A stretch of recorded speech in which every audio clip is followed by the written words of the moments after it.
Do you know why some substances have a very high boiling point while others evaporate easily? Then the answer lies in the difference between the intramolecular bonding and the intermolecular forces. Hi everyone, my name is Shweta and I'm your chemistry educator. So this video will be telling you about the comparison between the intramolecular bonding like covalent bonding with intermolecular forces that you can say dispersion force, dipole-dipole interactions, and the hydrogen bonding. Right. So this concept is very important for your understanding physical properties, and it is going to be asked in exam. Right. So let's start. So your topic is 2.4, that is in IGCSE book grade 11. But you can, like, if you are in ninth grade, 10th grade, you have to understand this concept for your better understanding of the chemistry and the boiling point comparison and behavior or the physical properties of the compounds. Let's start. So, relative strength of the intramolecular bonding that depends on what type of bonding is present. For example, when I'm talking about intramolecular bonding, so that is if I take the compound AB, okay, so there is a force between A and B molecule that is binding them together, and you also have some kind of force between AB molecule. So here, bonding is present between A and B atoms. That is within one molecule. This is called as intramolecular force. That is force. That is holding these two things together. Force. All right. Now, the force of attraction or the force that is present between two molecules of the same kind, for example, this is a liquid, all right?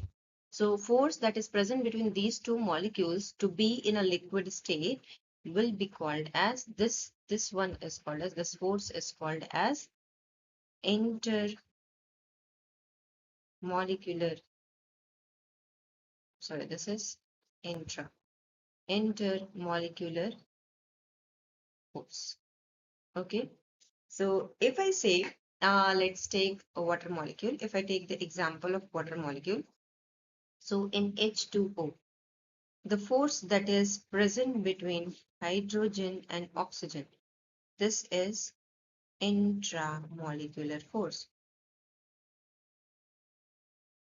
Okay. Now, if I take one more water molecule, now there must be force between these two molecules that is holding them together and not allowing the water molecule to evaporate, right? Otherwise, all the molecules will be evaporated in a bulk. But when you apply heat, this bond is going to be broken down and the molecules get separated out and they can escape in a vapor phase. So there is one force that is holding these two molecules in that state. This is called as, this is not covalent bond, right? Covalent bond exists between oxygen and hydrogen. You know about covalent bonds? So this is not the covalent bond that is present between these two molecules. So this is intermolecular forces. All right. Now we'll see in detail what all types of intermolecular and intramolecular forces are present. Okay. So intramolecular versus intermolecular bonding. So intramolecular is when you have covalent bonding within the molecule. That is covalent bonding within the molecule. If I'm discussing about this H2O molecule, so this bond will be your covalent bond, and that is the intra, because this is between two atoms of the same molecule, right? I'm sorry for the spelling, intramolecular. Okay, all right. Next point is a strong bonding between atom that shares the electron. So yes, obviously, covalent bond is formed by the sharing of electrons, and ionic bond is formed by transfer of electrons, right? So here we have covalent bond. So this is a strong bonding because electrons are being involved and they are shared between two elements, right? So obviously they are going to be the strongest. So you can say intramolecular bonding is stronger than the intermolecular, weaker. You got one point? Next, when you see for the intermolecular, they are the weak attractions between the molecules. They don't have any bond between the atoms. They are just the attractions between two different molecules. Okay. Next, you see hold molecules together in a liquid and solid state. So these intermolecular forces are the only responsible forces to hold those molecules inside a liquid state or the solid state. That means the force that is binding the two molecules in a place. Isn't it? Getting this? All right. So if I say I'm going to increase the intermolecular forces, then you must understand that a molecule AB is going to be attracted more with molecule A, more attraction. That means a strong intermolecular forces. If this is present, now these two molecules have some force that is attracting them together and they are in a solid state, right? You can consider like an ice. These two molecules of H2O are H2O and H2O. Now, when you apply some amount of heat, this force is going to be broken down. The energy while you apply using the heat energy that will be used up to dissolve this force, to break this bond or to weaken this interactions. In that case, your ice will be converted into liquid. Here, the force is little weaker than the one that was present in the solid state, right? And when you again apply heat energy, again you will weaken more the interactions, that is the intramolecular force will be weakened more. Further, it will be weakened, and then this is going to be in a gaseous state. So you will say this is water vapor. Okay. So if I say the interaction between two molecules is more, that means you need to apply more heat energy to make into gaseous state. That means this is going to have high boiling point. Because when you are going to convert liquid into gas, then only you will have a boiling point, right? At this stage, temperature at which liquid converts into gaseous state, that is called as boiling point. So if these bonds are strong, you need more energy. That's why high boiling point. Okay, that means you have some kind of a strong interactions. Now let's see. Intermolecular forces determines whether a substance exists in a solid, liquid or gas. As I told you, based on this, you can understand the melting point and the boiling point. The stronger intermolecular forces means a higher melting and boiling point. All right. Next, the effect of intermolecular forces will be melting boiling point depends on intermolecular forces. These forces act between atoms or molecules and determine the physical state of substances. You know that I have explained you this, right? Next, how many types of intermolecular forces exist? So you are having three types of forces. One is dispersion, that is the weakest one. Then you have dipole, and then third one is hydrogen bonding. You might have heard about this. Hydrogen bonding is strongest because this is between hydrogen and oxygen, nitrogen, or fluorine. That is the high electronegative elements, right? So these, because they have large electronegative difference, that's why they are going to have, you can say, high strength, more strength. Okay, and if they have more strength, The molecules that have a hydrogen bonding will be having highest boiling and melting point. All right. Then we have dispersion forces. This is the weakest intermolecular forces present in all atoms and molecules. So dispersion forces is like when you have a nucleus and another molecule. If I take, let's say B, now the electrons of this are attracted by the nucleus of another molecule, and electron of this is going to be attracted by this. So this is like nucleus of one atom A, let's say atom A and atom B, is going to attract electron of atom B. This is very weak, right? Because the distance is very small. Sorry, distance is very large. The attraction between self electrons are higher, but the attraction of electrons of different atom is not so good. Okay, that's how you can say that this is the weakest. This is called as dispersion force. This is weakest intermolecular forces. Now, they are present in all atoms and all molecules. Why? Because every atom has nucleus and every atom has electrons, right? Now, they are visible. They can, you can say that they works only when the distance between these two atoms is small. Otherwise, if they are far apart, they are not going to work, right? Because of the same reason, you can say that when you have a gas, gases can be liquefied because of the dispersion forces. So let's say gases are having distance so high, right? The distance is more in gases than in liquid and then in solids. So maximum amount of distance between two atoms is in gases, right? Okay. Now, if I say I have to decrease the temperature and increase the pressure. Now, when you decrease the temperature, this means kinetic energy has to be decreased. Now, what is kinetic energy? This is the measure of the randomness. If you have high kinetic energy, molecules are going to be in high speed. You might have seen this formula 1 by 2 mv square.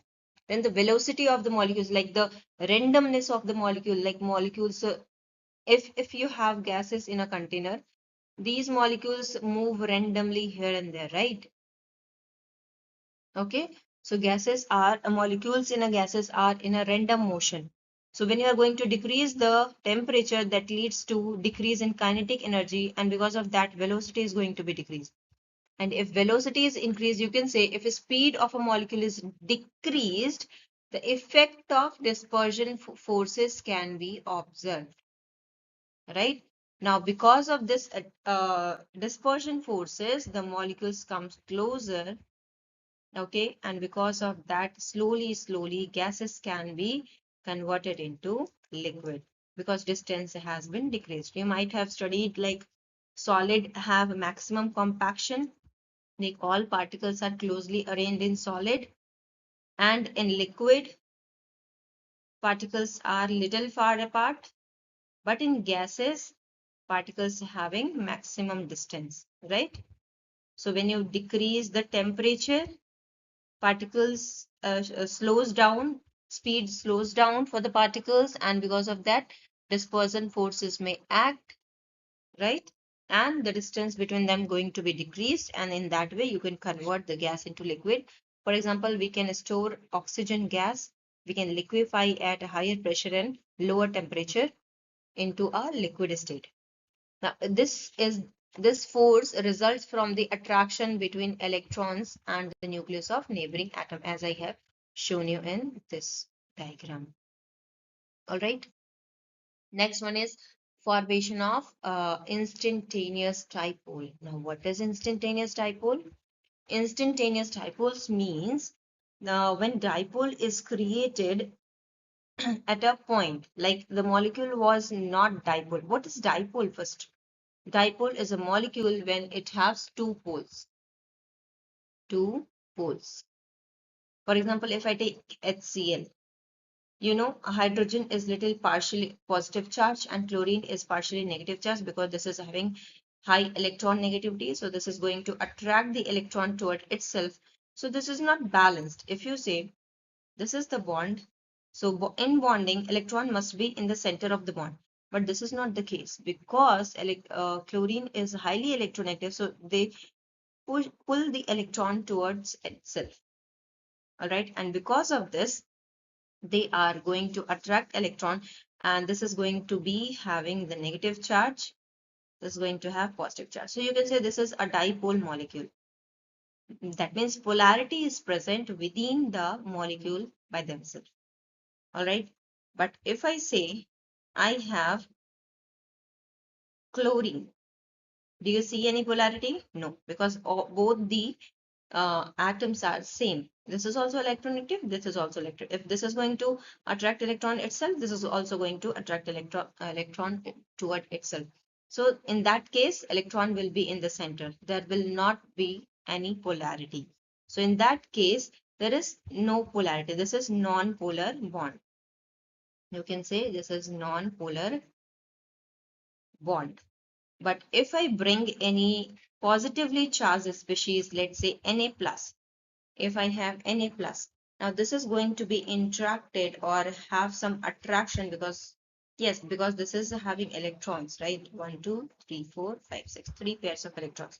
So this is going to be attracted towards sodium, and because of this, this may get some kind of polarity. Now this is going to be attracted toward itself. So this will generate partial negative charge, and this is going to have positive charge because this electron will be attracted toward chlorine in that case. When this is going to generate, this is going to generate a positive negative charge. All right. So in that case, the polarity can be created because of the presence of some other species in its atmosphere. So that is because that is called as instantaneous dipole. That means dipole is created instantaneously, and this is temporary.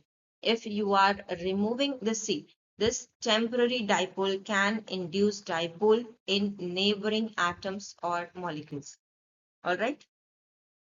So that means if I have taken HCl and I have bought it in presence of HCl, chlorine. So this is having positive, this is having negative charge. So because of this dipole, some non-dipole molecule is getting polarized because of the attraction of positive terminal, right? So this will get positive, this will get negative. Sorry, right, like that. Okay, so because of the presence of some dipole, the non-polar molecule can also be polarized in their presence. So it is called as instantaneous. That means dipole was not present in the beginning, but it was generated by the presence of a dipole molecule in its atmosphere. So this is temporary because when you are going to remove the dipole molecule, that the HCl that we have bought in contact to in the atmosphere of Cl2. So if we are going to remove this, that means if we are going to remove this, the polarity of Cl2 will be not present then. Okay. So that's why this is induced dipole. Dipole was induced because of the presence of neighboring atom or molecules. Okay. Uh, Next part will be covered in the next part of this assignment topic. All right, then, have a nice day. Until then, revise. Bye bye.